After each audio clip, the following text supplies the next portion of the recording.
All right, I was just checking the clock and we are right here at 6 o'clock. I guess let me get my video turned on so everybody knows who's talking here. And we're going to still have people joining us, but I think I'd like to go ahead and get started so that we can stay on track with our timeline. So I want to join everybody, or want to welcome everyone, and thank you for joining us tonight for the Intro to Veg short course. This is really a direct response to requests that we have gotten wanting basic information, really foundational topics for growers who are just getting started. We do have a lot of growers who are very interested in vegetable production, and that was really where we were coming from tonight. So this week we're covering really very basic information. So for those of you who have been growing for a while, you might get a little bit bored, but please stick around. We think that you'll be able to pick up some tips as we go through. And of course, feel free to drop any observations or questions, that sort of thing, into the chat as we're going along, and let others benefit from your advice. Just a few housekeeping notes as we get started. Due to the number of registrants we expect, we did webinar style versus meeting style. So for those of you participating, you don't have to worry about video, audio. You can be as loud as you want. It's not going to bother anybody.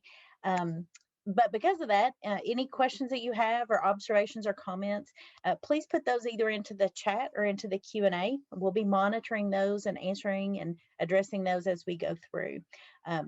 Any of the speakers, we can get those kinds of questions to them to answer. Our link is going to be the same every night. So if you need to hop off and hop back on, feel free to do that. Or if you need to leave early tonight and come back in on Wednesday or Thursday, it's that same link. And then we are recording tonight, so you'll be able to go back and rewatch anything that you missed or anything that you want to refresh on. And that'll be, completely at your leisure. It'll be on YouTube. And we'll send a link of those recordings out to everyone after we finished. And those will go to the email that you used to register. And then finally, when you do log out, a survey will pop up, and we really would like for you to complete that to let us know how we did, but also to let us know what we can do better. So that's enough from me. You'll hear from me some more later on this evening, but I'd like to introduce Brett Wolff. He's our first speaker tonight, and he is an expert on marketing. So I asked him to join us to really go through some of the different marketing channels and kind of help you think about what those are and maybe what's appropriate for you, and maybe things that are appropriate right now and things you want to be thinking about in the future. So Brett, please kick us off with some marketing madness. Great. Well, thank you, Cindy. I appreciate that. I'm going to go ahead and drop to in the chat. This is a link to a web page. If you go there, you can download the PowerPoints that I'm using tonight, and you can also download a couple of the other publications and resources I'll be talking about. Really appreciate you all having me. And let's see, I'll share my screen here. And we've been doing these webinars now we've been doing for a while, but the real heavy period for a whole year now, and it's still not quite unawkward yet. I usually say that I much prefer when people don't laugh at my jokes in person than when they don't, the silence that comes out in these Zoom webinars. But I can only assume that all of you are sitting at your screen laughing right now. Thank you, Cindy. This whole series looks like it's going to be really great. I'm excited to be able to kick us off here. And I was asked to talk about market channel basics, and I'm going to cover a little bit of kind of a marketing basics as an intro into discussing some specific market channels and giving you plenty of fodder to go and explore on your own and determine what might be right for you. But I'm going to start out with what's a fairly old school approach to marketing, which is this 4 Ps.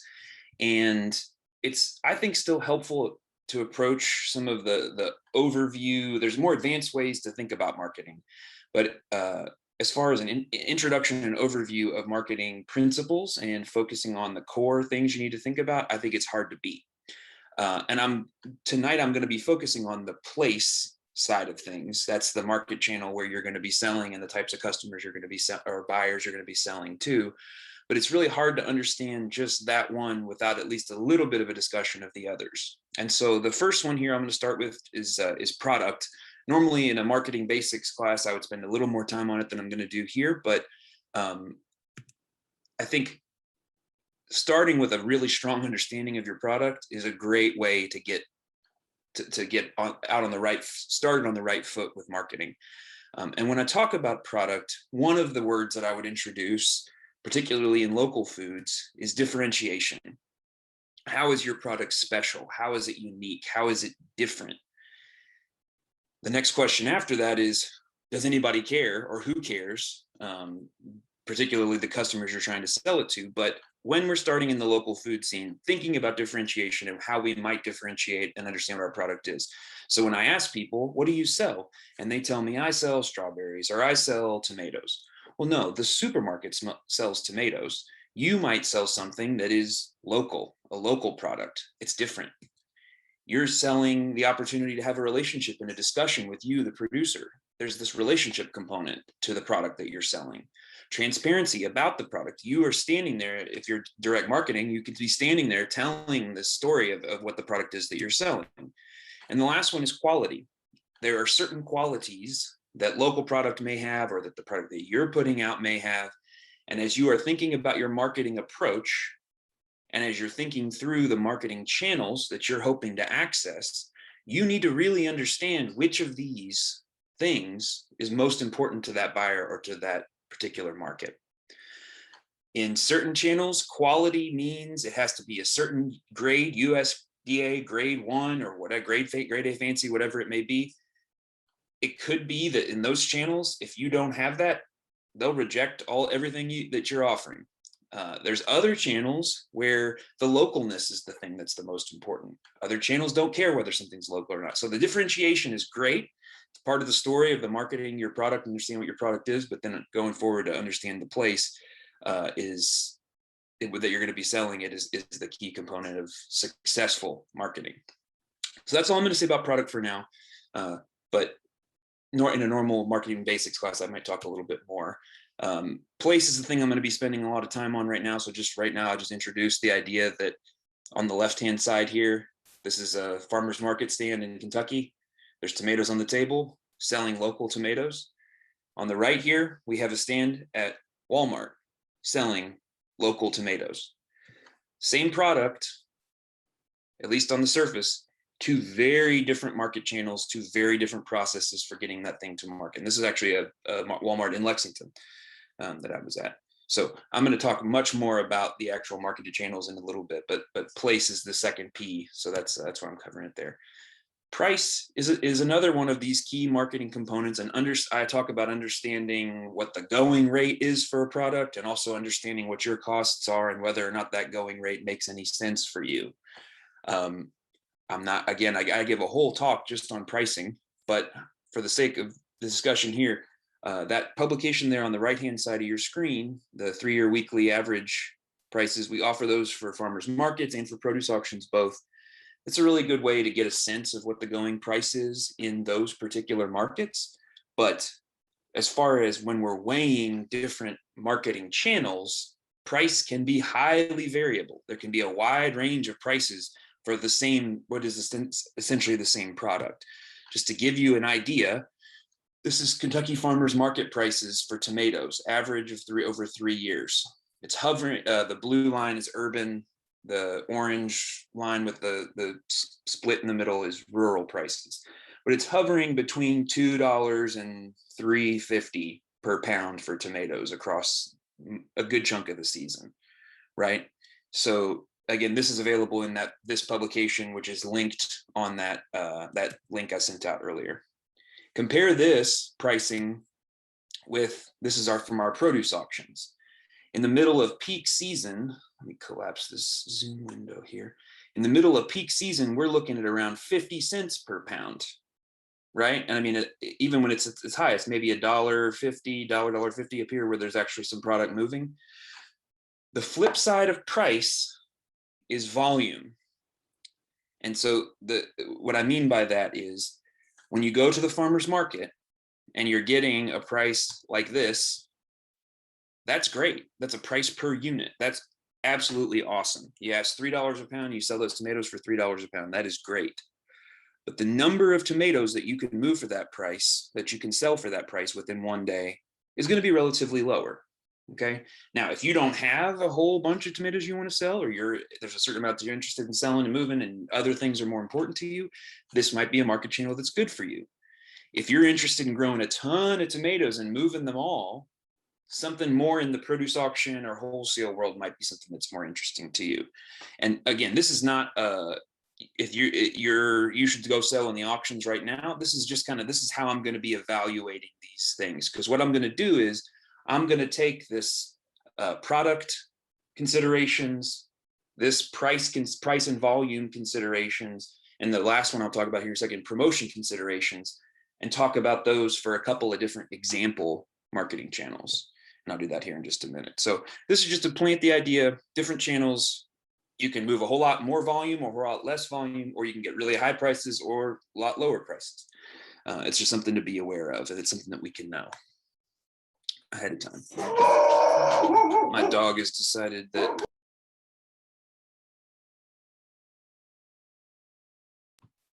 the good news is with my dog is if he barks, it means there is absolutely nothing actually going on. So it's sort of like an inverse security alarm. Sorry about that. So the last one I'll talk about here is promotion. And this is the process of telling people about the product that you're offering, how your product is different, why they need it, why the price is justifiable, etc.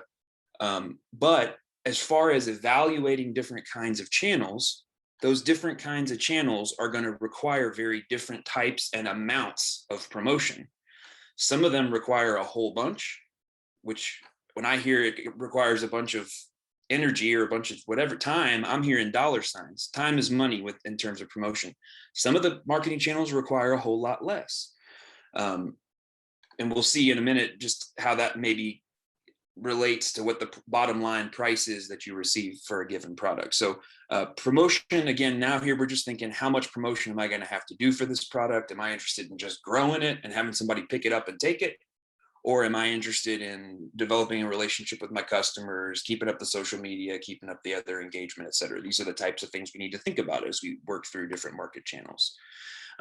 So I promised you I was going to walk through some examples, and I think that sometimes is the most helpful. Most of the information and a whole lot more that I'm about to present here with comparing these different channels is included in this What to Think About Before You Plant publication. It is again available on the web page that I linked before, along with the downloads of the PowerPoints, etc. You can get a copy of this publication. The other thing I'm going to do is I'm going to reference, on the when I go to these different sections or types of market channels, there's going to be a little short list of the different types of channels that are available. And those, we have little individual publications for those as well. So if you're interested in CSA, if you're interested in food hubs, we actually have short publications for those available here. A lot of this market channel evaluation stuff, unfortunately, you can cover a good chunk in a short talk, but a lot of it's just kind of almost like a personality test. You're going to have to spend some time thinking through it and working through what you might want to do and following up with people like me or with K-Card or other groups to see kind of whether there's something that might work for you or not. So the first set of marketing types I'm going to talk about are direct markets. And so again, this little list here on the website the webpage that I linked, there's a thing that says Market Channel Overview Publications. We have them for all of these different market channels. They're short little publications that give you some key considerations. I'm going to talk about a couple of these and just as examples, and just to get you in the headspace of thinking, okay, are these things that is this something that I might want to do, or am I going in a completely different direction than this? So this first one here is farmers markets. So again, you can see here, this is going to be kind of the way that these slides are laid out, that the first line here are some of the product considerations. The next line some of the price and volume considerations, and the last one tying back to that promotion. So the place of a farmer's market, here's the other 3 Ps. And within a farmer's market, the things that your customers are going to want from your product are things like freshness, really high quality in terms of direct, like sensorial. They like freshness and like they pay a premium for taste. Think about the fresh, homegrown, ripe tomato, the first one of the season, versus the, you know, hothouse shipped in tomato from that was green when it was picked, that they been putting on your Subway sandwiches for the last little bit. They're different products, right? They want that freshness, that quality, that just picked, that not long, you know, hasn't been on the transport for a whole week or whatever. And in exchange, they may overlook some inconsistencies. Okay, so this is the ugly fruit, or they don't care if two tomatoes are different sizes. They may not be graded. So there may be some flexibility there, but people do tend to emphasize quality. Price and volume. The prices tend to be higher. This is why people like farmers market and get excited about it. And there's typically higher prices per unit. But remember what we talked about earlier, the volume potential may be limited. That just depends on the nature of the market itself. If you have a big urban market like a Atlanta or a Nashville or something like that, or even, you know, some of our markets in Louisville and Lexington, there may be some more volume potential, but not compared to some of the other channels we'll be talking about. So that's the number of tomatoes, in this example, tomatoes sold versus the price per unit. Higher price, lower number of tomatoes. The last one here is this promotion. And I think I've tried to prime you to think about this a little bit, but with farmers markets fall into that category of direct markets. And in general, with direct markets, they tend to be time intensive, i.e. for me, time is money intensive, in a number of different ways, to be able to maintain the relationship, let people know that your product is out there, etc. Now, I have this little parenthetical here about accessing popular markets, and I think I'll cover this a little bit in the next slide, but if there is a really strong market that has already done the heavy lifting and the work to attract lots of people, they aren't going to just give that away for free. They're going to charge more in order for a vendor to be able to access selling in that market. So in one way or another, there tends to be a much heavier emphasis on promotion. And the other thing, I mentioned the personality test earlier. If you are a grumpy person who doesn't like dealing with people, I hate to tell you, but some of the promotion happens at the point of sale. Some of that promotion happens at the booth, having conversations, the gift to gab, something I clearly struggle with if you can't tell. But if you don't like doing that, that's going to be part of your consideration about all these direct markets. Anything where you're having to regularly interact with people and the sale is contingent on that relationship being smooth. If that's not something you feel like you're strong at, you might have to bring that into the business or try to figure out something else. On the specific farmers market and farm market types, there's a whole spectrum of different attributes that they have. And I won't spend too much time on this just so I can get to the other markets. But credence markets, I tend to think of them, my mom might call them yuppie markets. And the lower price sensitivity there might mean people who have more money than sense. But in reality, credence markets are the places where a lot of us want to be, because we can sell for higher prices. The consumers care about a lot of those differentiation aspects that I talked about earlier. Sometimes they may want credence characteristics, including organic, grass-fed, heirloom. They tend to emphasize those things a little bit more. They tend to have higher patron loyalty on an individual vendor, and they will buy their value-added products. Now, I'll skip the last part just for now. Price markets are kind of on the other end of the spectrum. They're people who are looking for the best deal. They're value-minded shoppers. They're highly price sensitive, and they want to buy in bulk a lot of times and get a discount for that. And so the vendor loyalty we see on the credence markets, we tend to see that flip, and it's just kind of who has the best price for sweet corn this week. That's what I'm wanting. So they view products kind of as commodities. And again, as opposed to buying the pint of strawberry jam, they want to buy 6 gallons of strawberries and make their own jam, or they want to buy bushels of beans and put them up themselves. Now, I said a lot of times people tend to want to go to the credence markets because they love those big flashy prices that happen there. But the reality is there's a ton of places in Kentucky and across the country that fall more into this price market side of things. And generally, I'm a fan of being honest with yourself about the nature of the market that you have, and then trying to see if you can offer products that that market actually wants. You will save yourself a lot of uphill battles. Nevertheless, this last line down here on the bottom, the vendor access line, I mentioned a lot of people want to be selling in credence markets because of the higher price per unit. That means a lot of times it's harder to get into those markets. There might be wait lists to become a vendor, or it may be exorbitantly expensive. There are some of our urban markets where the fees for a year are thousands of dollars.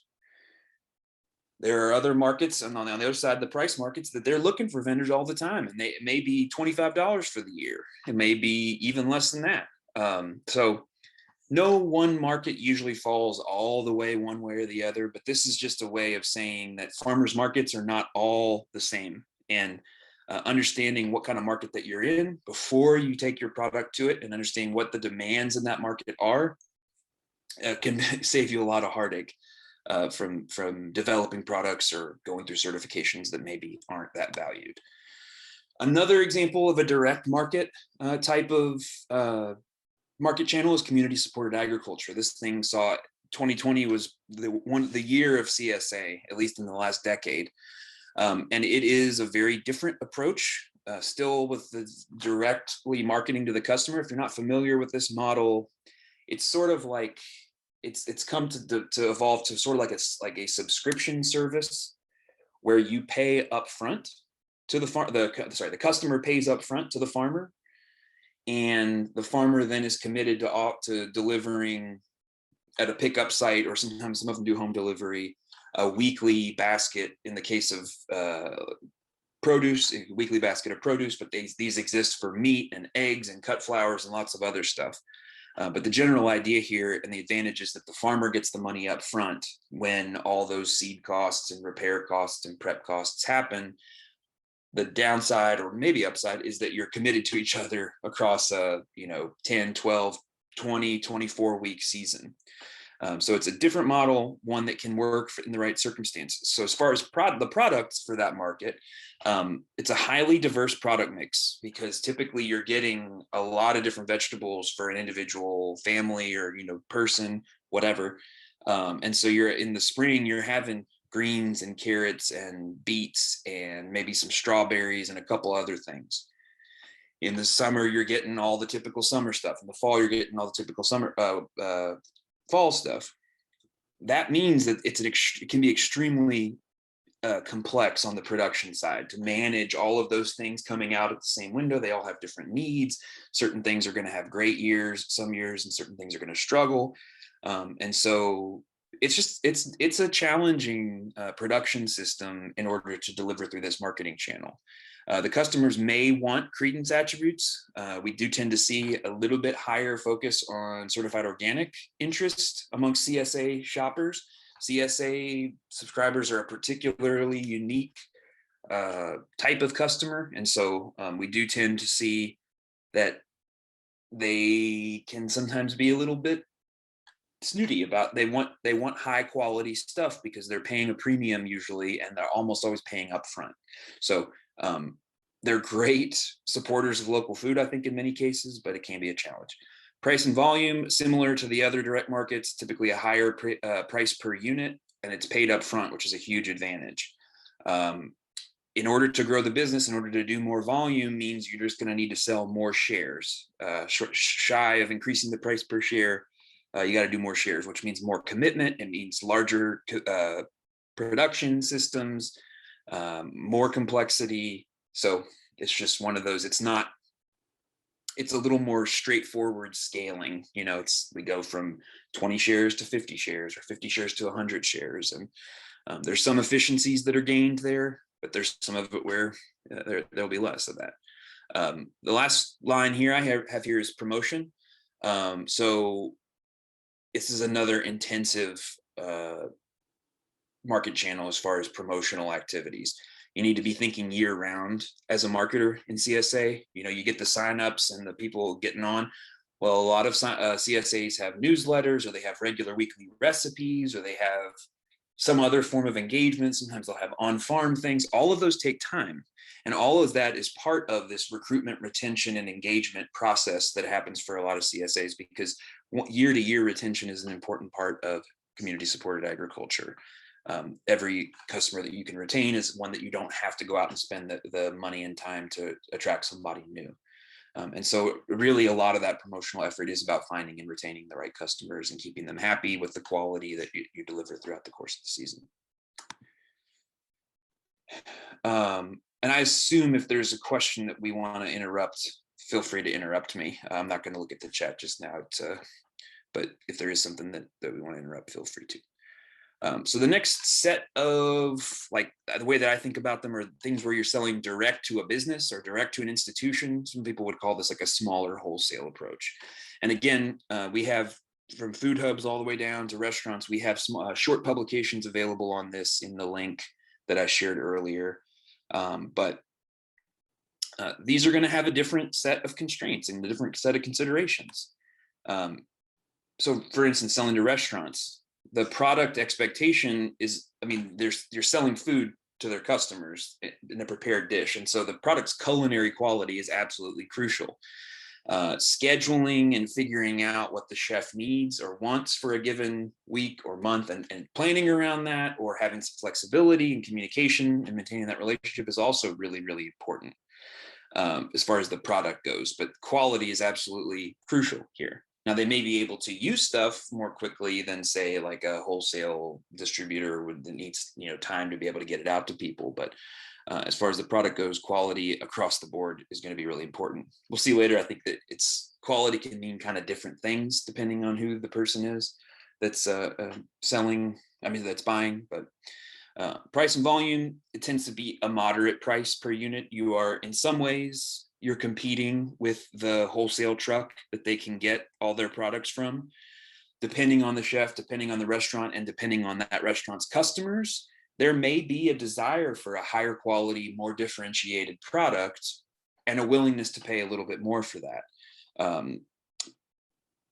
Bluegrass Farm to Table and Tim Woods and a couple other, Ashton Potter Wright and Tim Woods and a couple others did some cool stuff around willingness to pay. This is all pre-COVID, things have shifted drastically, but it was a willingness to pay stuff that was kind of interesting around local foods, and that a lot of it was positive outcomes. But and there is some potential to move more volume. You're dropping off boxes of product to a restaurant in one sale rather than selling one quart at a time or one piece at a time. But you have to account there for the potential delivery costs, both time and the gas and all that kind of stuff. As far as promotion goes, a lot of this is related to relationship establishment and management. Very different angle from the CSA side of things. It's keeping in touch, showing up when you say you will. You may be asked, or it may be helpful for you to develop some additional materials, like a little flyer or something like that for the tables, if that's something that they're interested in, that says, we serve such and such as mixed greens or something like that. On the flip side, and this is the whole promotional balance thing, with each step where we maybe reduce prices or increase volumes, sometimes we don't have to do as much promotion. We don't have to do as much direct outreach. And so in this case, for instance, you're dropping stuff off at a restaurant, you're not having to sit at in a booth or a stand for 8 hours a week, or hire someone to do that. So just another thought here about how much promotion are we having to do versus what kind of prices and what kind of volume, and how much of a pain is this channel. Another example here, small groceries. There's some similarities. I don't have as much experience with this, but I just kind of know the general ideas. In a grocery store, you have to sit stuff out and wait for people to come and get it. And so shelf life is absolutely crucial. The other thing here, again, understanding the customers.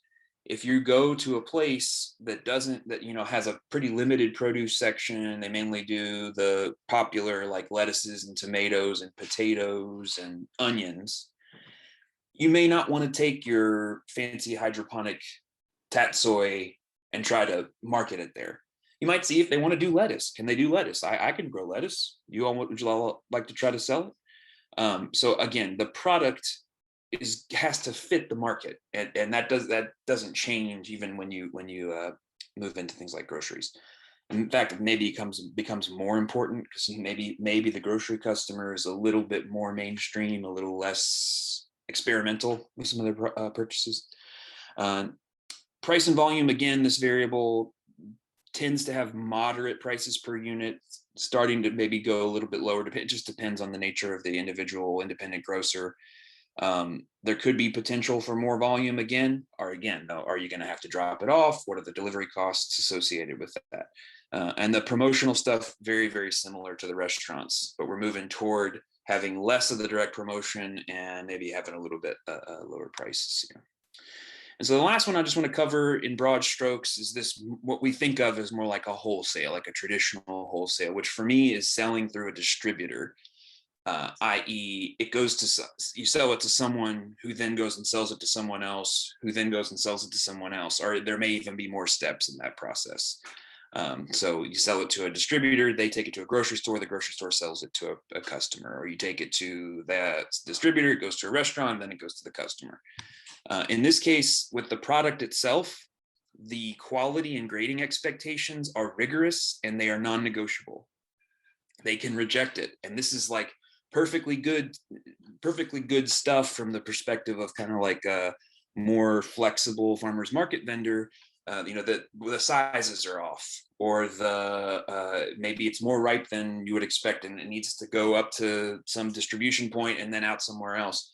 So this stuff's non-negotiable. It's not, oh, well, can't you take it? No, it can be flatly just rejected if it's not the way that it was described or expected to be.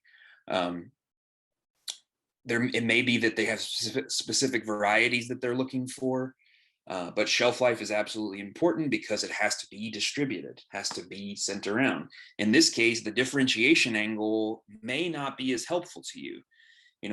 This is where you start to get to the point that localness maybe isn't quite as important. And instead, they're interested in lots of fresh product that's really high quality and really good. That's very similar to the stuff that they can get other places. They're looking for commodity products to go into their commodity system. In this case, we typically see the lowest price per unit in these types of systems. Just depends, but usually that's the case, along with the largest potential volume.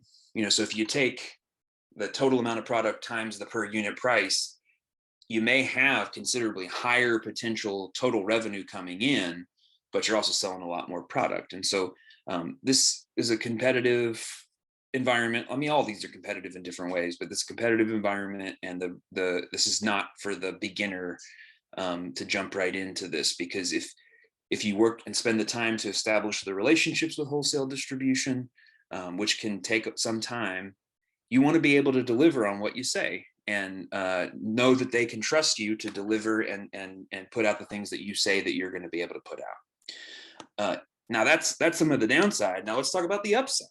A lot of the promotion that you would have to do is like non-existent. I mean, you are going to have to like make sure that you maintain your brand, and you might do some branding and some logo stuff and some printing of boxes and printing of labels and that kind of organizational stuff. And there's going to be food safety constraints and stuff, but you're not having to be constantly posting on Facebook or on Instagram or whatever about the upcoming sale that you're doing. You're not having to go and sit at a booth for hours and hours on end. You're spending most of your time growing, grading, and packing, and then managing that relationship and that pickup or whatever it may be.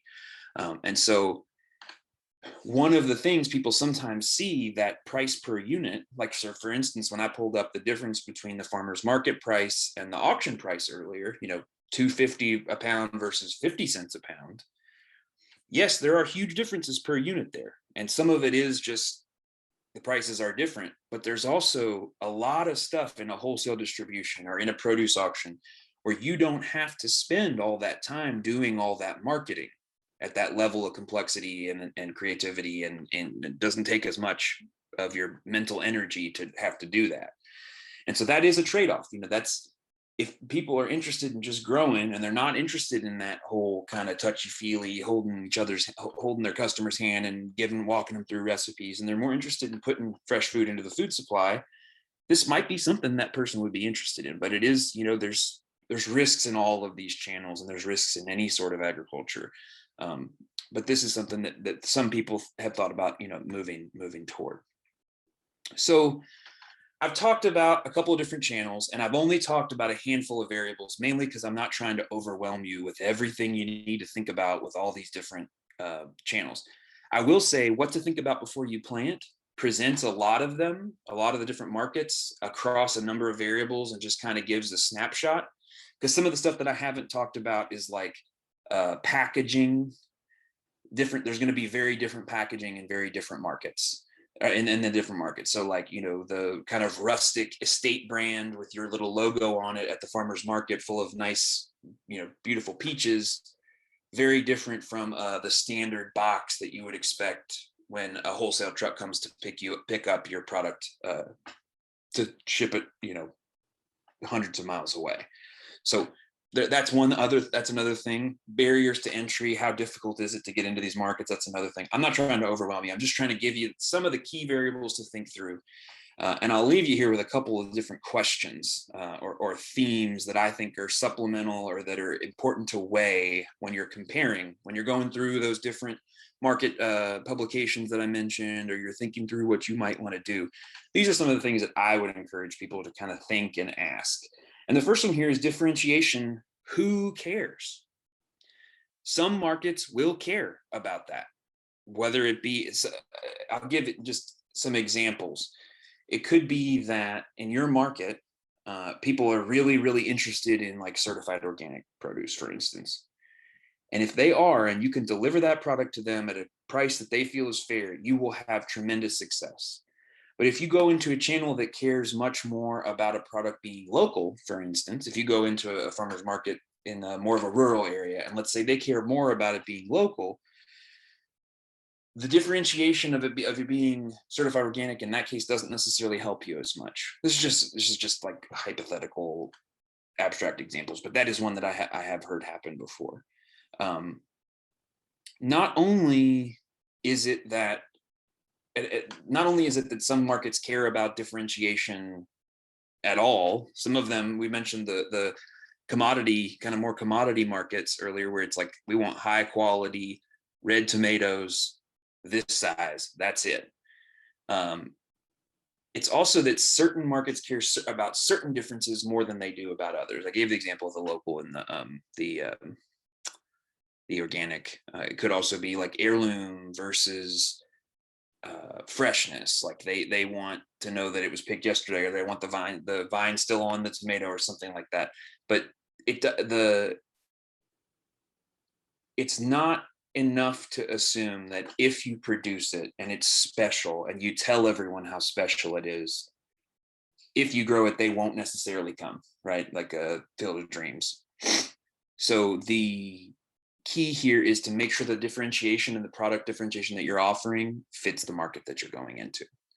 And I mentioned some markets actually prefer sameness. They want everything to be the same, and they want a commodity product. So another thing to think about is that quality is this term, this very sometimes ambiguous term that is used across these different channels. And they all tell us that quality is really, really important. But quality can mean very different things in different markets. In wholesale, it is a rigidly defined thing. We have USDA in the United States, USDA standards for these things. And you can go look those up. It has to, sometimes you'll see these kind of grading board things where, like, if the bell pepper doesn't fit through, that means it's not the right grade. Or if it does fit through, that means it's too small, etc. In every case, though, I would suggest quality takes time. And what I mean by that is, in the farmer's market context of trying to deliver a product that's really fresh and really tasty, and that people know and appreciate the quality of what it is, that takes promotional time to make sure that people know that you're offering it, to get them there, etc. If you're talking about wholesale quality, grading and packing can take as much or more time as harvesting. And it's something that people have to spend a lot of time on. If you're talking about like delivering things that are really like at the peak of freshness, Well, that takes time to develop the skill and the knowledge to be able to assess that. So, and when I hear something takes time, I think that it takes money. And so it does take some money to deliver a quality product. And so understanding what type of quality you're after and whether or not, again, your market cares about that. You may be able to say, I picked these strawberries yesterday morning at the peak of ripeness on the vine, and you offer it to different buyers. And some of them will say, oh my gosh, thank you. This is the best strawberry that I've ever had. Others will say, well, I'm sure it was great when I put it on the truck 2 days ago, but when I got to where I was going, it was mush. Was that a quality product when you delivered it? Depends on who you asked. So, and this is from some USDA data on this concept of quality when they asked local food customers from like direct markets. So I think it was farmers markets and maybe CSA customers. And they asked them, so why the heck do you go and buy this local food stuff? It's so easy to go to the grocery store. Why would you do this? Why would you go through all this extra headache? The things that they mentioned were freshness and taste. Those were in the top 3. They also mentioned things like healthy, safe, fresh. Now, I'll say they did mention supporting local economy, supporting farmers. People do care about that. But even in the local food, even in kind of the most crunchy granola hippie contexts, many of those customers still mostly care about that experience, in the case of food, of eating that product. And that means that direct market quality means freshness and it means taste. Okay. So this next one's actually from a grower in Kentucky who's done some wholesale work. This is from a social media post a while back. But this is a big old bell pepper here. And this comment was, it's too big for Walmart and Kroger. Wouldn't you love to see this on the shelves? Unfortunately, this pepper will probably end up in a salad bar, or Subway, or pizza place, meaning that it's going to go to a processor and it's going to get chopped up. Processor means that they're going to get lower prices per unit. But this is an example of like, if you took that to a farmer's market and somebody sees this big honking bell pepper and they think, man, I can make stuffed pepper that will even satisfy my teenage son, and he's a bottomless pit. I can make a giant old big stuffed pepper with that. Well, great. They would accept that. They would buy it. Wonderful. But unfortunately, that is Goldilocks and the USDA grading system. That's just a little too big. That has a couple of flaws there. I can see there's a couple of issues with it. So that's wholesale quality. We get into discussions around food waste and culling and what is it that we're wanting? Like, why are we after this perfect supermarket shelf vision? But I try to be a realist and operate in the system that we're in, while maybe thinking about and talking about some of those issues. But in a wholesale quality context, that is not the quality that they're after. Okay, I've said this a couple of times, but for me, time is money. So when you're thinking about promotion, that you're thinking about money happening. So for instance, again, I'll go back to the CSA side of things. It may be wonderful to get that money up front. It may be wonderful to get that higher price per unit. All those things are great, but it's going to require a lot of time in the future besides just growing, harvesting, and delivering the product, managing your customers, retaining your customers, as opposed to the process of, I have established a relationship. I call up the wholesaler, ask what they're buying. We make a deal, sell the product. They come and pick it up, or I drop it off somewhere. Boom, done. That promotional side of things is over. Now, the weighing the cost and benefit of that is something you have to do on a case-by-case basis. It could be even with the reduction in promotion and even with the increased volume, it's still not worthwhile for you to do the wholesale. Vice versa, you might think it's not worth working 16 hours a day run the CSA for what we're getting, even though we're getting a higher price per unit. So that's something to think about. And something, to go back to the personality test, ask yourself, do you even like marketing? It seems silly maybe, but like, is this something that you enjoy? Because if you enjoy doing it, if you like setting up the, so for instance, Cindy's got a team of people doing like really great social media outreach and filming videos and creating these graphics that you saw for this. And you could tell, at least it seems to me, that they enjoy doing that. And that partially helps them be good at it, which is part of the reason why they're able to promote stuff. If you don't like it, I'm going to be able to tell. I'm going to be able to tell if you're feeling grumpy on the video of you demonstrating a butternut squash recipe. And even Bethany, I think, got a little bit over demonstrating the butternut squash at some point. But if you're going to get into some of the market channels that garner the higher prices, you're probably going to have to do a lot more promotion, and you need to just make sure that you're accounting for that. People will love to do all kinds of production budgeting. They'll keep track of how much seed they buy, how much fertilizer they buy, even how much time they spend in production. But nobody wants to pay for marketing, and nobody wants to account for that marketing time. But I'm telling you, it is real time, and in many cases, it's a lot more than you might think. So I think this is my last little tip or thinking about this. You don't have to just choose one singular market to go after, but be careful not to bite off more than you can chew too quickly. So different markets are going to react to this first question. What happens if a crop fails? Different markets are going to react differently. So a CSA customers, they're kind of throwing their hat in the ring with you and saying, we accept this, whatever happens. A wholesale customer, you can maybe miss a couple of sales, but eventually they're going to realize that you're maybe not able to deliver on that. Farmers market, people don't tend to get upset if you don't show up with product that you thought you were going to have available that week. There's a lot more flexibility there in a farmer's market. So the point here being, you might want to set up multiple different markets and approach multiple different markets and have them kind of overlap with each other and be able to catch the things that can't go to those other places. So in the case of that picture that I showed of the bell pepper, it's a big old bell pepper. Well, if the wholesaler or the Kroger or whatever doesn't want it, well, maybe I have an opportunity to set up a direct market or go and have a supplementary direct market to catch some of the things that my other markets won't accept.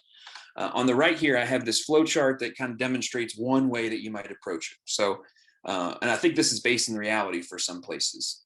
So the first priority is CSA. People have given you their money first up front. They're committed to you. They're committed to the investment in your farm. You serve them first. Next, you go to try to meet some of those wholesale requirements. Some of your super high quality, all like exactly perfectly graded stuff goes to wholesale. From there, the restaurants are another priority. Now, it could be that different products go different places, but in this case, we'll just keep it simple. And then after that, what's left, not to say it should be bad quality, but if there is good quality stuff left that's maybe a little more irregular or big surplus or whatever, then that might go to the farmer's market. And so in this case, if there is a huge crop failure, it's going to affect other people besides just you. And so people will have maybe a certain amount of understanding, but your CSA people are your top priority. You get them taken care of. And even if the others fall through, well, that means you've kind of retained the core of your business in that case. If you are able to meet the wholesale demands, but you aren't able to follow through and drop stuff off at the farmer's market, people may be a little bit bummed, but in general, you haven't made any promises to anybody and you haven't ruined any relationships by not being able to deliver through to the farmer's market. Multiple markets can help you diversify your risks. I sometimes say that we should be called the market diversification group, but it can also spread you thin. And even the best growers can't produce 100% perfect grade A fancy products. So where do those things go? So we've covered these 4 P's of marketing and tried to focus on place as a way of understanding the other 3. My name is Brett Wolff. I really appreciate it. I work with UK Center for Crop Diversification. Thanks to our friends at the Kentucky Department of Ag for supporting this Marketing for All project through a specialty crop block grant.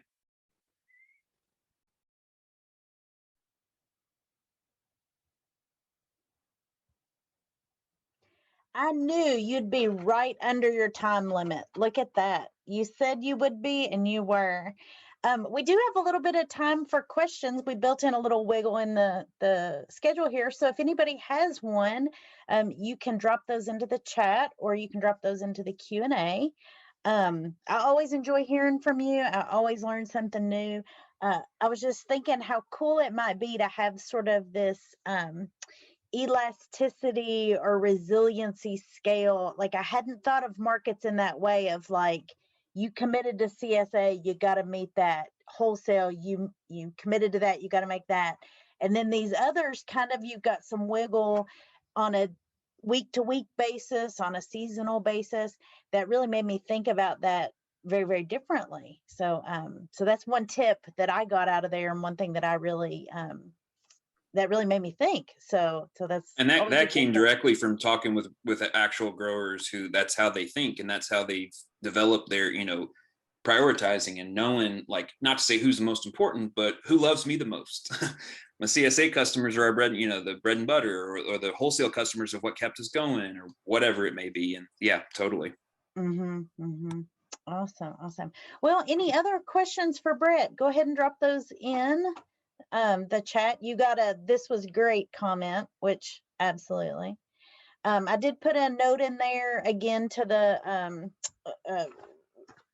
well, I didn't put it in. I responded directly to someone, but I will drop your link back in there about where these resources are available, and certainly encourage folks to go take a look at those. So Brett, will you hang out with us the rest of the evening in case some other questions pop up for folks to I'll ask? probably, yeah, I probably am going to hop off around the Okay. midpoint here, but I'm happy. I'm always happy to my emails and that, and I'm also available on the CCD website. Yeah, for sure. And for folks who maybe joined in a little bit late, or you want to go back and review something, we'll be sending these recordings out afterwards. So you'll get a chance to refresh on that.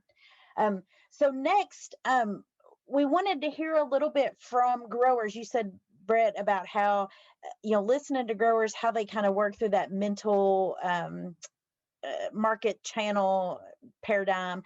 So we asked a couple growers to give us some feedback. So Mackenzie's going to launch a video that is hearing from growers. This is directly from them, how they made these decisions. These are some more experienced growers from across the state.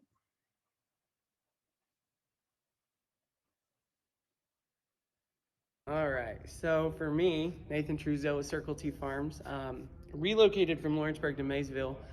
Being in a farmer's market was the people person, so like I get to interact with customers, I get to educate folks on good eating practices and where their food comes from and the amount of labor and intensity that I put into it. And that's something that I enjoy, not only being out in the field and in the community, but working with kids and working with families and making sure that folks are eating not only my products, but healthier in general. And so that's something that I enjoy doing.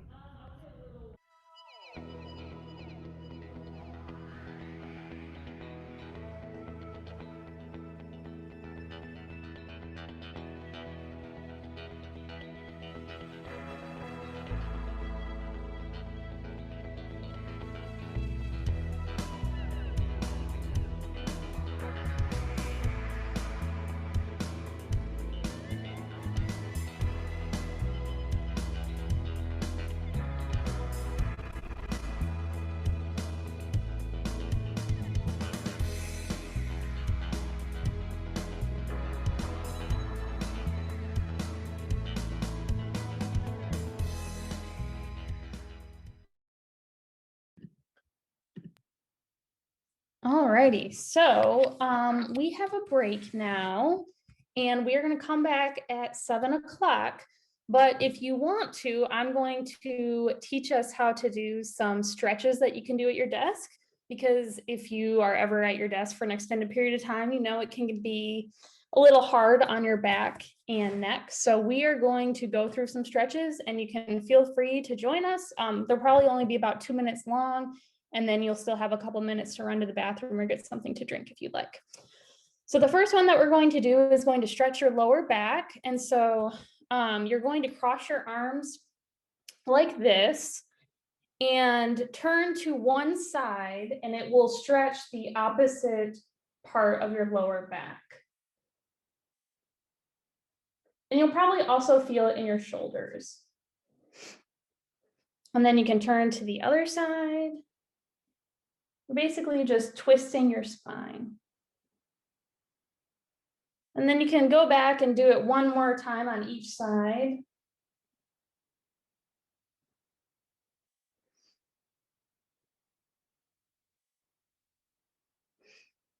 And then the next stretch is also a shoulder stretch, and it's probably one that you've done before. And basically you just place your arm across your body and use your opposite arm to pull your other arm. So you're stretching your shoulder. So your right shoulder or your left shoulder, depending on which arm you have across your body. And then you can do your other one.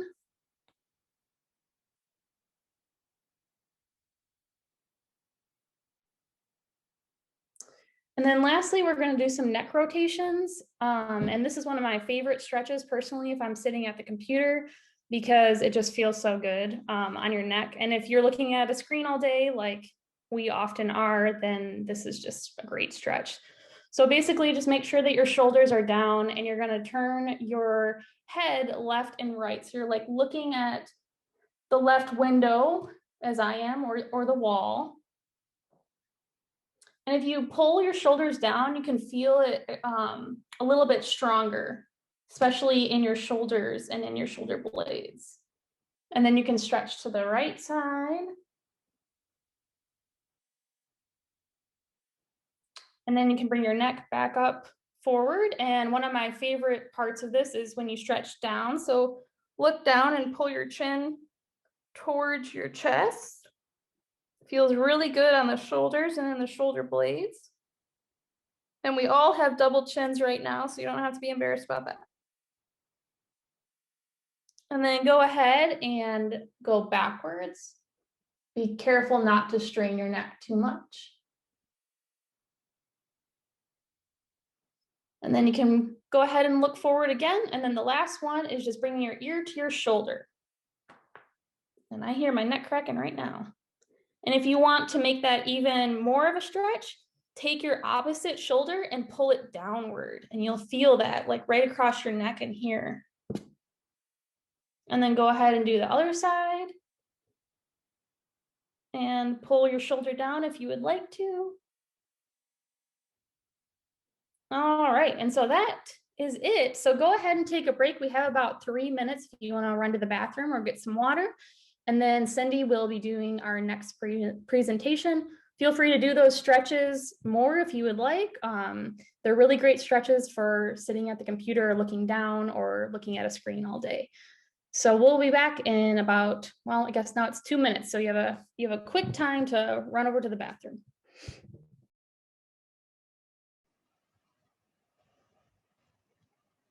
All right, let's dive right into a reality check. Sorry I didn't introduce myself at the beginning. I'm Cindy Finneseth with the Kentucky Horticulture Council. And KHC, we really work for the specialty crop growers in Kentucky, including vegetable growers. We're a coalition of different member organizations in Kentucky, including the Kentucky Vegetable Growers and 11 other different organizations that all comprise the council. But again, let's just dive right on into a reality check. So what is a reality check? It's something that shows you that the real situation is different from what you believed, or maybe what you had hoped. And I do want to start the reality check with a bit of a disclaimer. Tonight's intended really to provide you with introductory information. Nearly every slide that I'm going to go through could be an entire seminar topic, but we just don't have the time tonight to dive in too deeply. Also, I'm not an economist, nor am I an attorney or a CPA, and on some of the things I'll mention tonight, you'll want to consult others about your own unique situation. So since you're currently growing or you're thinking about growing vegetables, I'm certain you have certain ideas and perceptions about small scale vegetable production. And really tonight is this labor, land and capital reality check. So that's really just the 3 topics we're going to talk about. And mainly that's because most growers tell us that that's the things that they really struggle the most with, or that are the most limiting factors.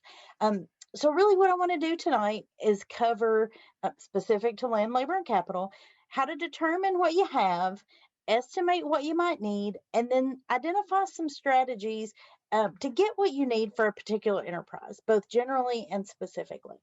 I do want to do a quick vocabulary lesson. When I use enterprise, I basically mean the crop that you're thinking about growing, and capital, you can just think about that as being money. So first, evaluating what you have. And again, just these three components, lots of other pieces go into production, but really just focused in on land, labor, and capital. So we'll start with land, and you can kind of think about this in two ways, quantity versus quality. So quantity, really, how much do you have? What's the acreage? Quality, what kind of land do you have? What are the soil conditions? Do you have access to water? What kind of water? Also, are you close to markets? What's the topography like? And also, how has the land been used in the past? What's that land use history? So those are really measures of land that we're going to talk about in just a little bit deeper detail. So first I want to talk about how much land you have and what does that really mean? Most often we talk in acres or fractions of acres. And I find that to be a little bit hard to visualize. 1 acre is 43,560 square feet. So you could think about that as being a block that's 400 feet by about 109 feet. That gets us close to that 1 acre. Or something that's more square, about 200 feet by 217 feet. That's just over 43,000 acres. So this would really help us if we were out west where things are very laid out and very organized and very granular. A lot of times in Kentucky, we're talking about production areas that are a little bit more irregular, something like this.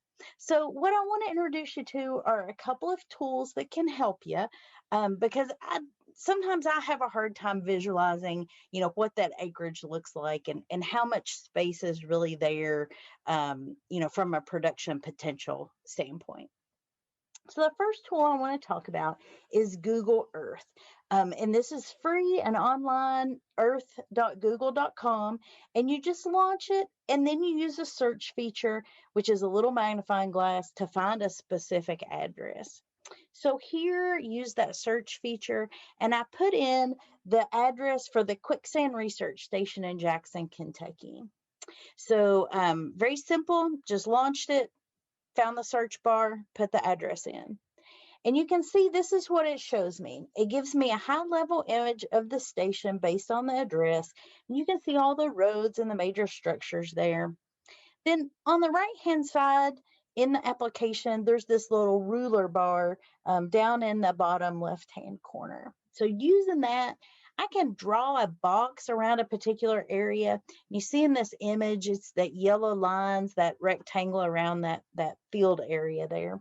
And then what happens once I do that is it gives me the measurement. So it gives me the perimeter, so how wide or round there it is, but also then the area. So here, 64,500 square feet. So just about 1.5 acres. So that helps me really to visualize how much space I'm thinking about, how much I have available, or if I have a particular area I want to look at. That's a really easy way for me to visualize it. Here's another example. This is where I live. I put my address in. It shows me the high level. There's this one little area on my property that I'd like to do something with that I'm thinking about, but I didn't know how big it was. So I just went in, used that ruler bar, put the filled in the area that I was interested in, and then, it pops up and it shows me. So this is about 15,403 square feet. So just a little bit over 1 acre. Now it does require a little work, some trees that need to be cleared there. But at least now I know what that area is and about how much space I have to work with there. So this is Google Earth, pretty easy tool to use online. Just put in the address, find your spot, and then you create a boundary to see what kind of area you have to work with. The next tool I want to introduce you to is a little bit like Google Earth, but it has some other features that are very interesting. And this is the USDA NRCS Web Soil Survey. also a free online tool. You can just search it. You can put in USDA NRCS Web Soil Survey, and you can easily find that website to go to. So here popped up, quick navigation, put in the physical address that I'm interested in. And then it gives me this area of interest. Again, you can see high level picture of the station looks pretty similar to what we saw there in Google Earth, but this is that whole area view. And then I can drill into a specific area that I'm interested in. Again, that area of interest.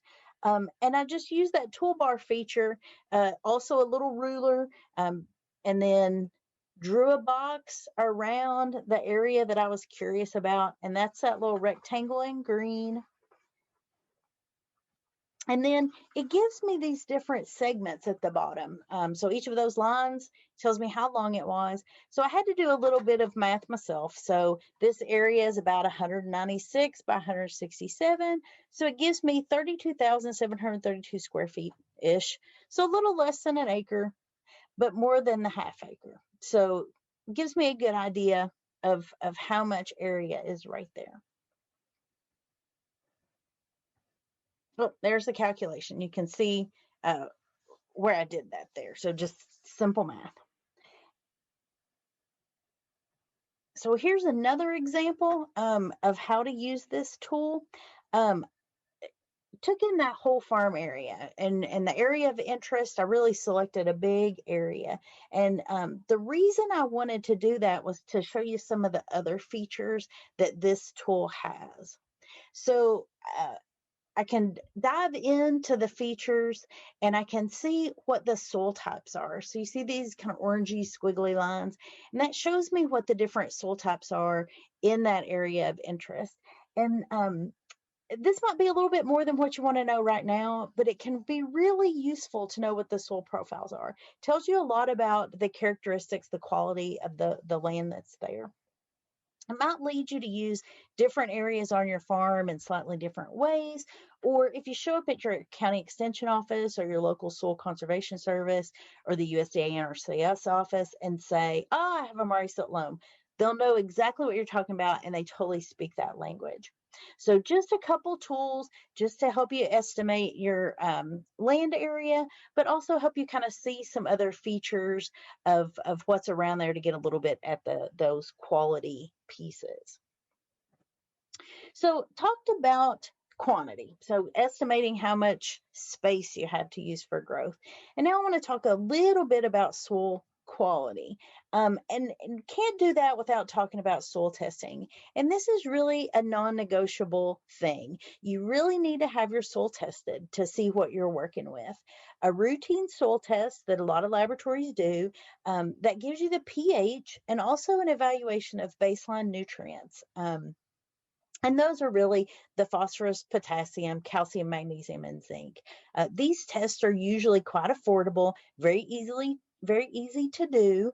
There are commercial labs in Kentucky, as well as the UK soil testing labs located in Lexington and Princeton.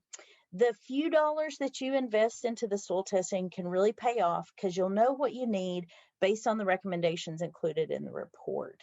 For example, you might hear from other people, oh, you have to apply lime. Well, maybe not, depending on where you are and how your land's been used and what the characteristics are. But don't just assume you have to apply a certain amount of a soil amendment. Save the money, save the time. If your soil test indicates, in the example of lime, that your pH is okay. Same with the nutrient levels. You may or may not need to apply certain nutrients. And if you don't need to, then save the money and don't do it. Save the time by not doing that. There are a couple of publications that are available that can step you through how to take a sample. It's important that you get a representative sample of the area, and then also how to interpret those results. You can pick copies of this up at your local extension office, or you can just, Google it and you can read them online. I've listed the numbers there. AGR 16, AGR 57 are those two different publications. And definitely check with your local county extension office about pricing and what their sample drop-off procedures are, because a lot of labs, a lot of the individual offices will cover a portion of the test cost. So it can be a little bit different depending on where you live. And then also right now, particularly understanding what the drop-off procedures are, because the offices may have limited hours or have limited in-person traffic coming in there. So I do want to stop here for just a minute. Because this is an introductory session, I don't know that everyone knows about extension. And for those of you who don't know what I'm talking about, in each county in Kentucky, there's a cooperative extension office. It's usually located in the county seat, but it might not be. Each county is unique. If you haven't found yours or ever used yours, I suggest that you do. Many of the offices, I think we're up over 30 now, that actually have horticulture agents with experience in vegetable production. And many counties have ag agents with a lot of experience with commercial vegetable production. All of the agents will have access to university specialists and publications that are available to you. And the extension service, it's at no charge to you. Well, you pay your taxes, and that goes towards the county extension offices in most areas. So take advantage of the services and the educational opportunities at your local office. You might find some very topical specific sessions are being offered there. Here's a map outline. And you can just see, it's, divided into areas or extension districts. But that county map can be found online if you need to find out where your individual extension office is located. And there's a little directory there that you can see where the office is, what their hours are, who's on staff, all of those kinds of information. And I would just suggest that right now you call in advance before stopping in there, just to make sure that they're open and you know what their current policies are about in-person traffic. So again, extension, if you're not familiar with it, it's a good idea to engage with those agents and just take advantage of the services that are available to you. All right. So that's kind of wrapping up land, little discussion on extension, and then now moving on into labor. So what kind of labor do you have? Do an assessment there. You plus others that you can have help you out. Do you only have people coming on farm working for you? What's their availability? All of that is important when you're thinking about your labor inventory. How many hours a week can you dedicate, not just to production, but also to marketing? Brett mentioned that about how important it is to be to be marketing your products, be available to do that. So you want to include that when you're thinking about your labor inventory. Also, do you have access to a labor pool? Maybe paid or unpaid, but also kind of the seasonality of that. Are people only available during the summer when school's out? Or do you have access to labor year round? Also, do you need full-time labor? Do you need part-time labor? What kind of access do you have there from that standpoint? So that'll help you really understand what's available to you. And then next, capital. How much capital or how much money do you have to invest into your vegetable operation? Starting out small scale, most growers self-finance their operations. A lot of reasons for that, but it really can be quite difficult to get a loan or investors or apply for grants if you really have no production history. So bootstrapping, that's when you provide your personal funds, and where that money's coming from. It could be cash, it could be your checking account, it could be savings accounts, could be easily accessed money that you have, or funds that you have. Another thing to think about is cash flow, is when you have that money available to you. Is it seasonally? Is it early in the year? Is it early in the month? But as part of your capital inventory, think about that too, of when money is available, not just how much money is available. And then finally, keep in mind a mental figure of what you can afford to lose. I'm not trying to scare you off of small scale vegetable production, but you really want to know how much you have and how much you could lose that wouldn't impact your personal standard of living. So that's kind of just a good measure for you to have in mind when you're thinking about your inventory piece. All right, so now you should have a pretty good idea of how to assess what you have, doing those different inventories of land, labor, and capital. And then the next step is really estimating what you need. And again, just going to talk about land, labor, and capital, lots of other pieces that would go into this, but here really just talking about this. So I want to introduce you to production budgets, if you're not familiar with these. And these are really the best way to estimate what you would need on an enterprise basis from a standpoint of land, labor, and capital.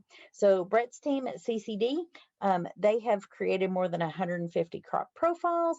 You can think of those as being sort of the light version of a production budget, and then full production budgets with lots of different features. Those are all available on the CCD website. Brett provided that web link. You can Google it. Really easy to find, really easy to navigate. And these are crop or enterprise specific. And, the really fantastic thing about these production budgets are they are tailored to Kentucky conditions. So all of the figures on yield, economics, all of those different pieces are based on, real world examples right here in our geography. And also, these are recent figures. These aren't from the early 90s. These are, have been updated recently. Now you'd want to check the dates, of course, but most of these have been updated in the last few years. So, they're really current and they have really good information about, the different, varieties that are, appropriate for our geography, or what the current sales price at wholesale or retail are, those kinds of pieces of information that are in there. So here's just a little image of a asparagus production budget. And this one, and most of the production budgets are going to include things like production system details, predicted crop yields, anticipated labor requirements, expected costs, both from a variable and fixed standpoint, estimated revenue based on market channel, and then potential returns, both from a gross and a net standpoint. So I just mentioned these, the key features of a production budget, all of those important pieces that you need to estimate what you need from a standpoint of that particular enterprise or that particular crop.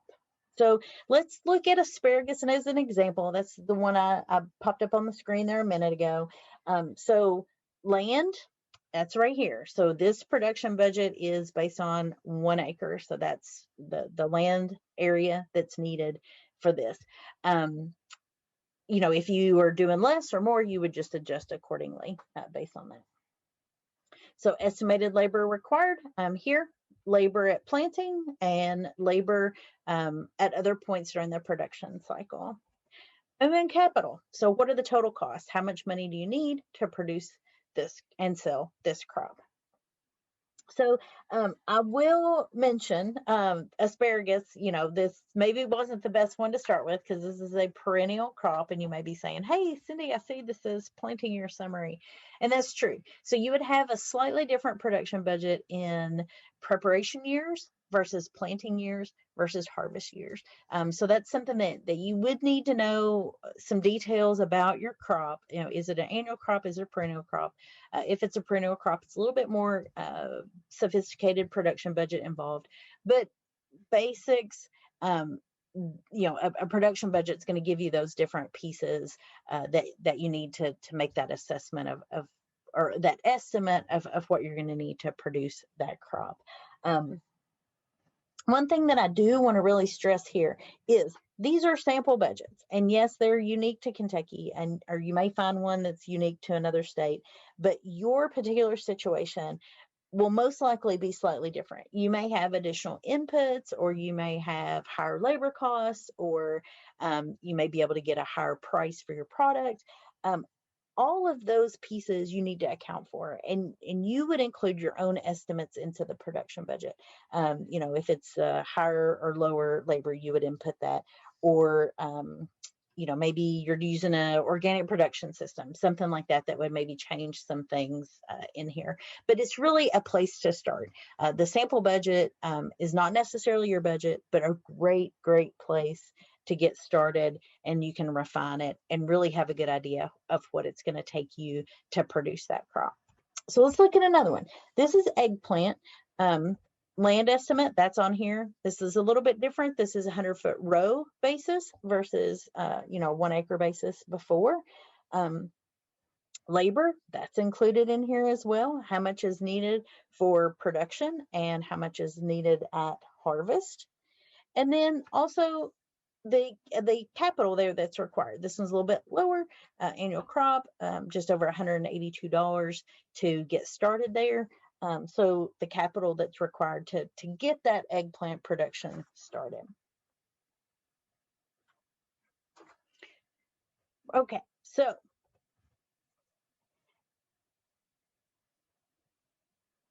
what if you don't know what you want to grow? Here I provided some information, helped you assess what you have, but maybe you don't really know what you want to do yet. That is really the beauty of Kentucky. We have an abundance of crops that we can grow, can be really successful, high demand for local products. So a lot of things that you could possibly sell. But sometimes maybe you just don't know what you want to do. And that's totally okay. You need to be thinking about it. Mention the crop profiles, maybe reading and comparing 150 different crops could be a little bit overwhelming.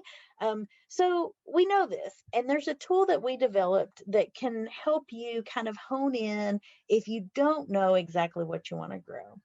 And this is the Hort Biz Quiz. And it's an online tool. Again, this is hosted on the Center for Crop Diversification website. You can find it real easily there, or you can Google it and should be able to find it. But it's just a simple tool where you plug in your access to land, labor, and capital. So that kind of first step that we talked about of inventorying and assessing what you have. And then what will happen is you'll get a listing after you go through a series of questions of about 5 suggested crops and then some crops to avoid. After this presentation, Christy Cassady will step through specifics on how to use the tool, but it is really a fantastic place to start. One example would be if you don't have unlimited capital and access to a lot of labor and quite a bit of land, then on your things to not consider is probably going to be wine production. Some of the others, definitely all points of access to land, labor, and capital. So really just an interesting tool, putting in your unique situation really gives you a place to start if you just aren't sure yet what you want to do. And this is really common. Don't fret if you don't know. We get a question, probably once a week of, I just bought 5 acres and I want to grow something, but I don't know what. So this is a perfect solution to that question is, go through what do you have access to and get some suggestions, then dive into those different suggestions, see if that works for you. And then, you can start to look at maybe some of those other enterprise or crop profiles to see, if something else fits. All right. So what happens if there's a mismatch between what you have and what you want? Like our friends Mick and Keith say, you can't always get what you want. But what I want to do next is step through getting maybe what you need. So again, from a standpoint of land, labor, and capital, just looking at these 3 inputs and hopefully give you some ideas and some resources of how you can get to some of these components that you need. And certainly, feel free to drop ideas in the chat box if you have a novel idea or experience with something that's worked for you. These are, again, not exhaustive, just an idea to get started. And I'll stress it again, this is not unusual to not have unlimited land, labor, and capital. A lot of people, look for ways to acquire what they need, and your solution this year may be different from your solution in a future year or or in a past year. Every year it might look just a little bit different based on what you're growing and current market conditions. So land, starting here, there are two obvious ways to get the land that you need. Obviously, you can purchase or rent or lease land. Those, may be options for you or maybe not. A few novel approaches, or maybe a little less common, a shared harvest, which is less formal than renting or leasing, but where you would share a portion of your harvest. Maybe your neighbor says, yeah, you can use that field if you give me a box of tomatoes once a week. That's okay. Another option, if you can't grow out, maybe you can grow up, thinking about vertical systems.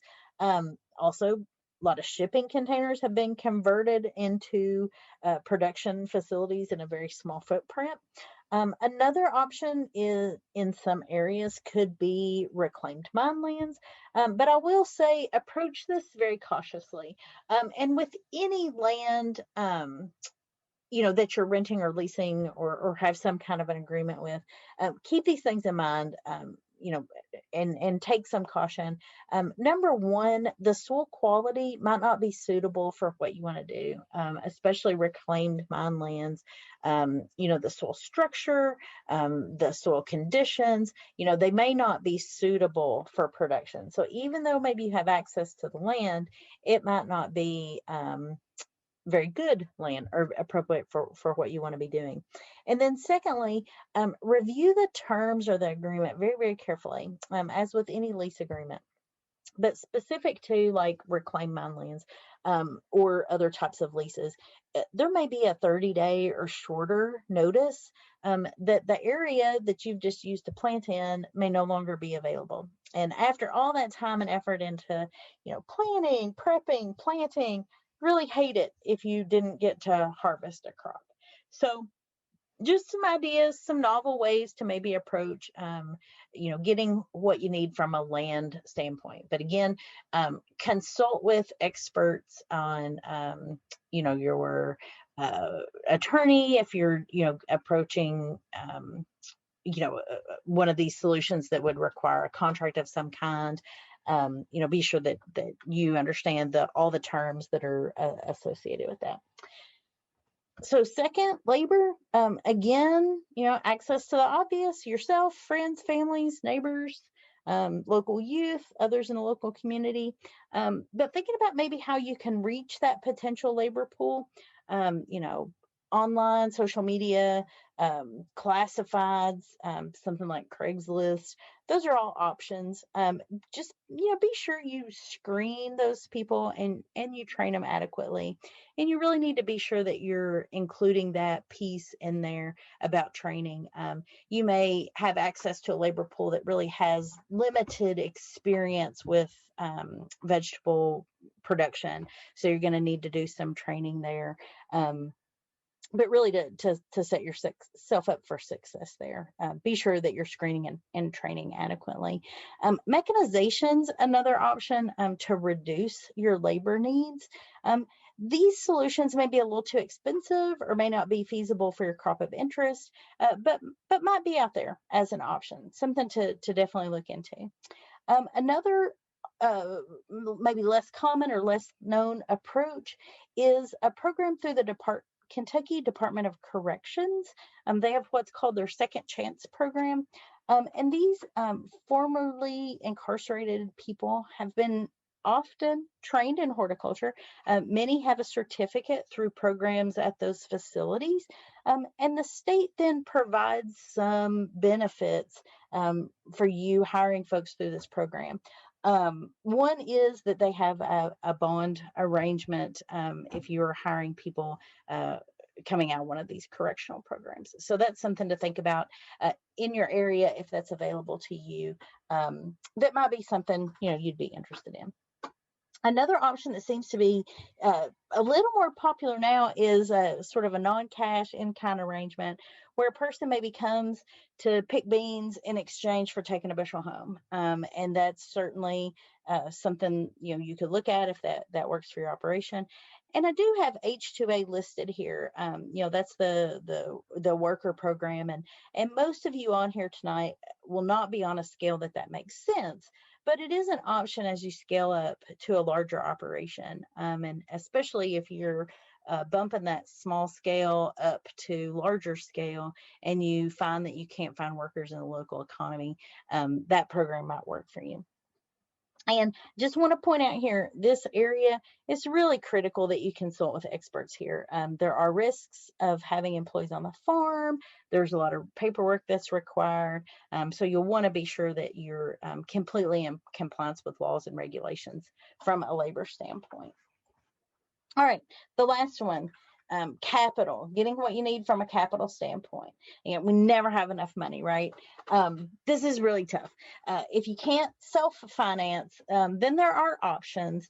And I mentioned before, it might be a little harder with little or no production history. Several, private companies and federal agencies have loan and also grant programs. Angel investors, there's some level of popularity out there. Platforms like Kiva are becoming much more mainstream than they had been in the past. So what you really want to do when you're thinking about the capital that you need and how you're going to get it is to assess your current financial situation. What you have access to, and my statement before about what can you afford to use. But also you need to be thinking about how you plan to use the funds. For example, some programs, you might not be able to buy a tractor with it, but you could pay for labor. So you need to know what you're going to be using the money for, and then that may help you be thinking about several different kinds of programs. There is a publication on CCD's website about producer grants. Again, you may or may not be ready for a grant program. Our friends over at Kentucky State University, they have a small scale grant program that's fantastic and has funded a lot of operations. But these, you may need to have some record of production history, some level, minimum level of income before you're eligible for some of those. A couple of other resources for you. So there are agencies of the federal government that have programs like beginning farmer programs through the USDA Farm Service Agency. And also there's the small business development centers around Kentucky, and they can sometimes help you come up with some capitalization strategies. And then of course, private lenders in your area, whether it's a private company or it's something like Ag Credit.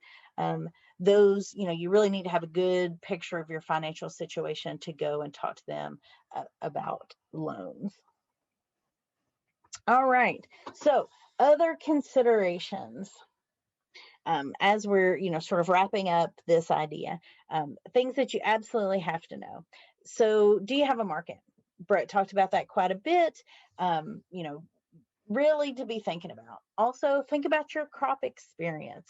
Can you grow it? Probably. Do you know everything you need to know? Probably not, but you can learn it. Again, extension programs, a lot of resources out there. You can develop that crop expertise. Also, enthusiasm. Are you willing to grow and market the crop that you're interested in? You're going to be able to sustain that enthusiasm over the course of the whole season. What's your risk tolerance? We plant at the beginning of the season, knowing that we have an intent to sell. If the market changes, are you going to be able to to manage those expectations? And then finally are you adequately insured? Something that you need to be thinking about. I mentioned before about, being in contact with experts, and certainly your insurance agent. You're going to want to make sure that you are adequately insured for what you want to be doing. I want to point out another publication that's available to you, and that's this primer for new enterprises on your farm. And it goes through a lot of these questions and helps you think through answering those questions and identify, your level of preparedness. Also, helps you think about what you want to be doing, how you're going to do it. But I encourage you to work through that workbook. And that'll really help you refine your ideas and get, really that foundation for success set up.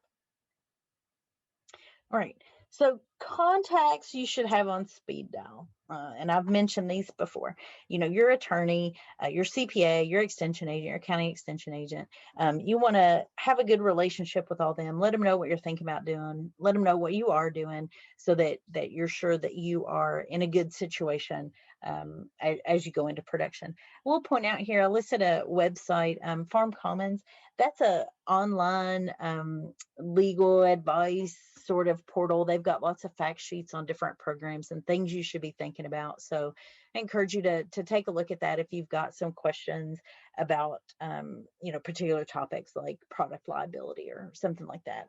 And you may find some answers there, or you may find questions that you should ask your personal attorney about, or your CPA or insurance agent.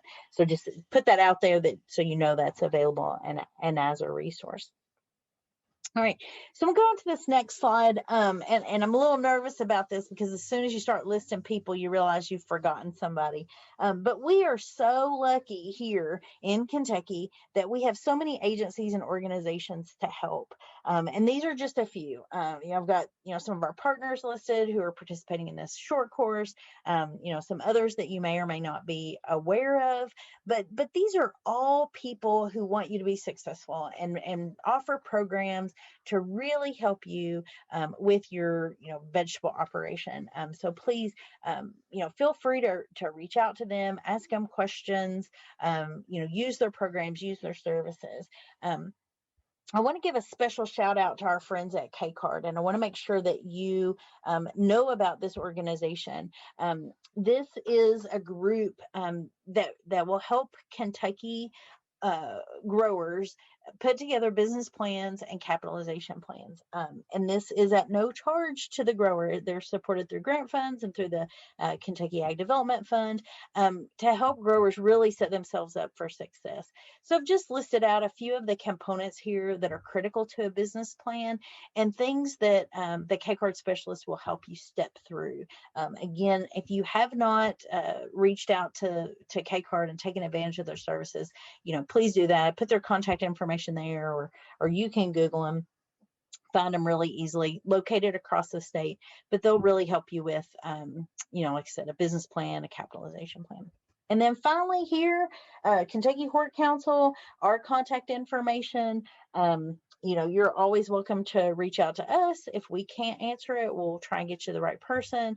We've got several different social media platforms you can go and take a look at.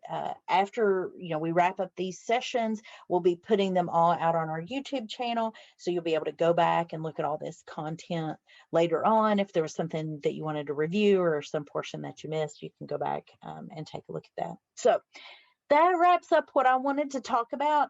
Really wanted to hit on just those 3 factors. Again, lots of other factors that go into your operation, but because land, labor, and capital tend to be, such limiting factors for most people, wanted to really talk about that and give you some tools that you could use to help you, assess what you need, assess what you have, estimate what you need, and then some ideas for how to resolve when those 2 don't always match up. So again, thanks for joining us tonight, and reach out if you have any questions at all. We are here and happy to help you with your vegetable production operation. Thanks. So that's it from my presentation. I want to transition over into the Hort Biz Quiz so you can see what that looks like and you can see how that works, so that you can take a look at this tool and you can use it to help you filter through some of these ideas if you don't know exactly what it is that you want to do right now. So Mackenzie, do you want to start that for us? I did want to tell you a little bit about this tool that we have available on the CCD website. It's called the Hort Biz Quiz. So the main part of what I want to do today is just take you through this quiz. It's on our homepage. If you just go to www.uky.edu/ccd and scroll down a little, you'll see this graphic that says Take the Hort Biz Quiz. When you do that, you'll get to that introductory page I showed you just a minute ago to get started. The first thing it's going to ask is what county you're located in. So I'm in Fayette County, so I'm going to put that in. Are you currently growing horticultural crops? Well, let's just say that you're brand new to this, and so no, you're not currently growing crops. So then the really important question is, do you want to make money growing these crops? Do you want this to be part of a business? So maybe that's what you have in mind for the future. So you would say yes in the future. And how would you rate your current knowledge of growing horticultural crops? And there's a whole list here of options. Let's just say I'm a beginner.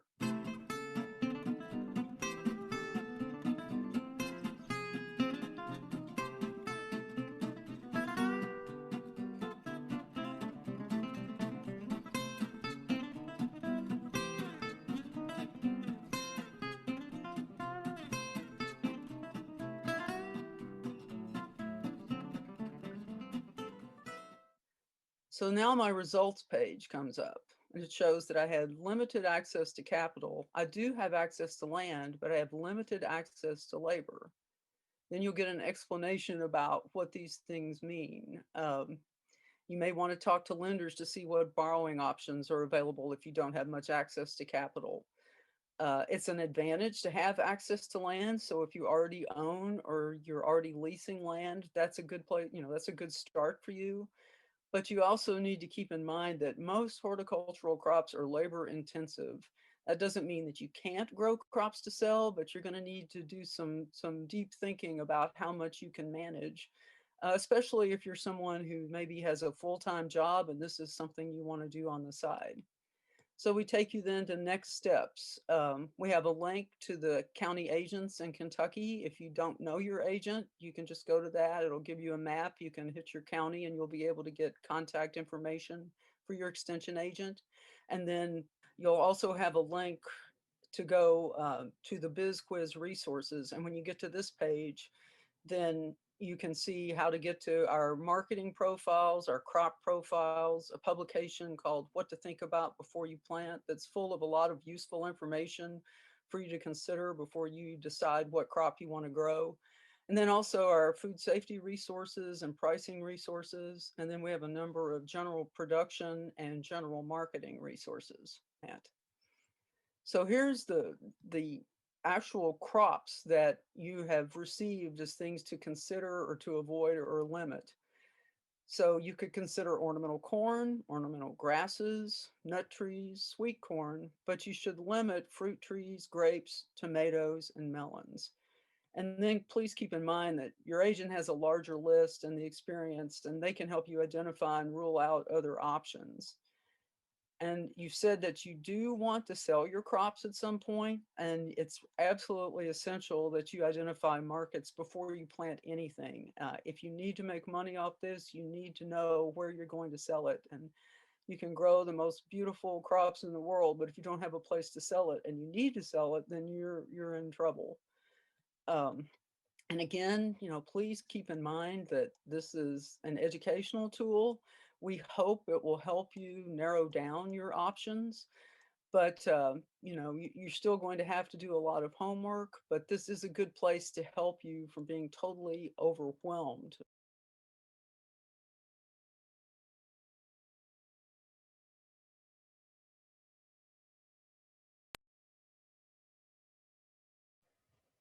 All right. Thank you, Mackenzie.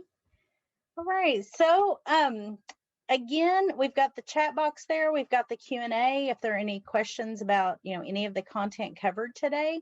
Again, I hope you weren't bored. We really wanted to cover some high-level basic information, give you some tips, some things to think about. Want to encourage you to join us tomorrow night. Rachel Rudolph is going to talk about site selection, and she's going to talk about production systems. So field production, high tunnel production, different types of production systems.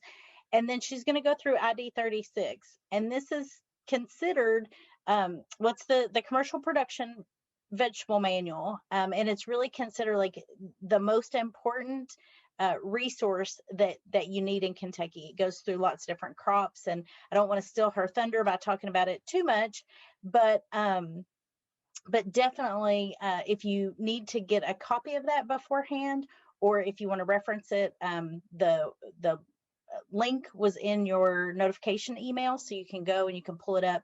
I wouldn't recommend printing it out. It is like 50 pages. So you probably don't want to print it yourself. You'd want to get a copy, or you would want to, just be able to reference that on your computer as we go through tomorrow night.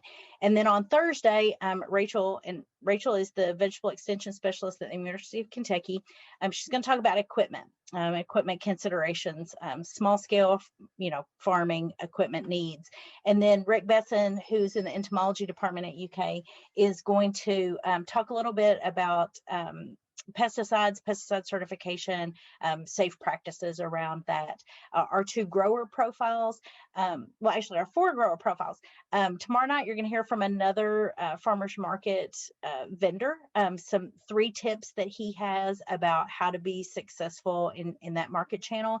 And then we have Mark Reed, who's going to do a little discussion. He's from the Department of Agriculture on food safety considerations and things to be thinking about. And then on Thursday, our grower profiles, Sean Wright from UK is going to talk about how to choose a backpack sprayer. And then Tony Silvernail, who's a farmer in Frankfort in Franklin County, he's going to talk about organic certification. So those are some things to be coming up later on this week. So I wanted to answer a question that's here in the chat that came in. I've mentioned the extension office several times, and I mentioned that about going in and getting ID 36 there. And the question is being able to cross county lines to go to another extension office to ask questions or to get some help. You can certainly ask. You may get rerouted back to your extension office, but a lot of times there is sort of that regional cooperation, especially if there's no horticulture agent or ag agent in the county. So if you don't have those resources, or if that position's vacant at the time, if you don't have those resources locally, you might want to check in an adjacent county and contact one of those. And it just depends on the county, how willing they are to do that. But if it's something very simple, more than likely they're going to be able to just help you out and take care of that. So again, want to thank everybody for joining us tonight. We hope to see you tomorrow night and Thursday night. Any questions that you have for Brett or myself or any of our speakers, feel free to follow up with those. And hope you all have a great night, and hope we see you tomorrow. And please fill out that survey when you exit out of the webinar. So thank you. Good night.